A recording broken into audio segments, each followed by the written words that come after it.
If your favourite dinner is steak night, you might not be a fan of what's to come. We love our lamb chops and our beef. It's delicious and it's nutritious. With the issue of climate change not going away anytime soon, the government's official new dietary guidelines look set to factor in the environmental impact of certain foods. I do try to choose foods that are good for the climate. We'd be very silly to disconnect what we eat from where it comes from and how it comes to be in front of us. And so whenever dietary guidelines are considered, they have to include everything from the creation of the food through to the eating of it. Things like steak and lamb chops could soon be on the chopping block, with guidelines tipped to recommend a reduced intake of red meat, which produces a carbon footprint almost 9 times higher than chicken. I'm anticipating that these guidelines will include recommendations to encourage consumers to look at what kind of farming methods, how far it's travelled, what kind of packaging. It's a move that has sparked outrage among the country's red meat producers. We see it as a clear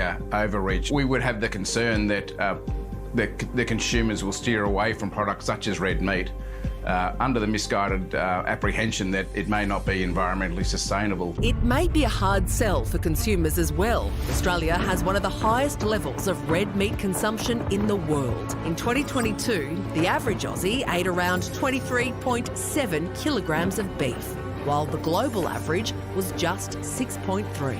If cows are creating emissions, wouldn't eating more cows prevent emissions in a way? The industry's peak body is now pushing for the change to be scrapped. The reality is that the red meat industry has reduced its carbon emissions by 64% since a baseline of 2005.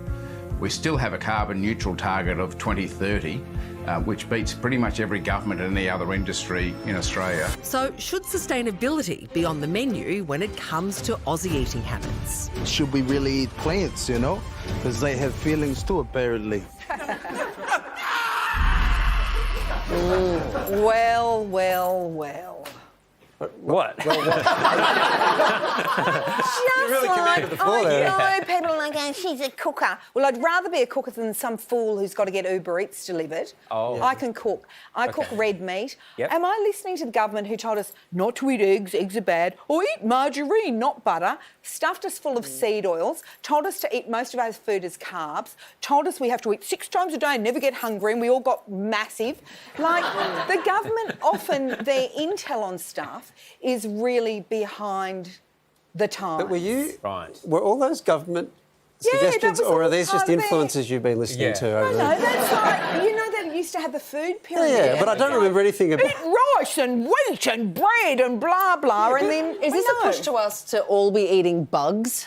Oh. I think that's the way it's heading. Maybe, Bugs, like, or, what's his name? Or the fake meat. Yeah, That's no, what we're it's going to be gross. eating. But You know? surely, isn't the question here just whether or not... Because the food advice has been around forever, right? And I find to believe they're doing their best. They're making good recommendations, even if you don't. But Yeah. the question is, should they be factoring in environmental stuff, or do we expect it just to be about the nutrition? Well, Like, do you want it to...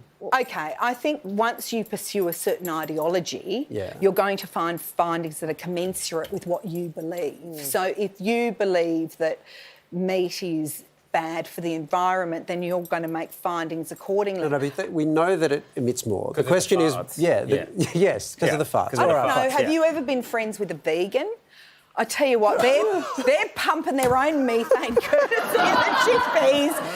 Mind you, I'm also not eating them. OK, I think this discussion's gone as far as it's going to. Also, I love meat and meat is good for you. I love meat too, that's the issue. We all love meat! OK.